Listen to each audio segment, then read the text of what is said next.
വാജിബുകളും സുന്നത്തുകളുടെയും വിഷയത്തിൽ ശ്രദ്ധിക്കേണ്ട ഒരു കാര്യം, വാജിബാണ് സുന്നത്തിനേക്കാൾ അഫ്ളൽ, അതിൽ സംശയമല്ല.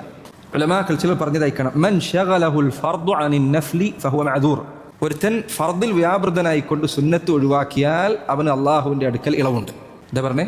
ഫർദിൽ വ്യാപൃതനായി, ഫർദിൻ്റെ കാര്യം ശ്രദ്ധിക്കാൻ വേണ്ടി നടന്നിട്ട് സുന്നത്ത് നഷ്ടപ്പെട്ടു പോയി എങ്കിൽ ഫഹുവ മഅദൂർ ആണ് അള്ളാഹ് പുറത്തു കൊടുക്കുന്നത്. വമൻ ശഗലഹുൻ നഫ്ലു അനിൽ ഫർദി ഫഹുവ മഗ്റൂർ. ആരെങ്കിലും സുന്നത്ത് നോക്കിയിട്ട് ഫർദ് ഇല്ലാതാക്കിയാൽ അവൻ പിശാച് വഞ്ചനയിൽ അകപ്പെടുത്തിയവരിൽപ്പെട്ടവനാണ്. സുന്നത്ത് നോക്കിയിട്ട് അവസാനം ഫർദ് പോകുന്ന ആൾക്കാരുണ്ട്. സുന്നത്തായ കാര്യത്തിന് വേണ്ടി നടക്കും, അവസാനം സുബഹിസ്കാരമില്ല. അല്ലെങ്കിൽ സുന്നത്തായ എന്തെങ്കിലും കാര്യം ചെയ്യും, ചില ആൾക്കാർ ചെയ്യുന്ന പോലെ, റമദാനിൽ ചെയ്യുന്ന പോലെ. തറാവീഹിന് ഫസ്റ്റത്തെ റക്അത്തിൽ ഇശാസ്കാരത്തിന് ഉണ്ടാവില്ല. ഫർദ് മിസ്സാവുക എന്നിട്ട് സുന്നത്ത് കിട്ടുക, അത് ശരിയല്ല, തെറ്റായ തീരുമാനമാണത്.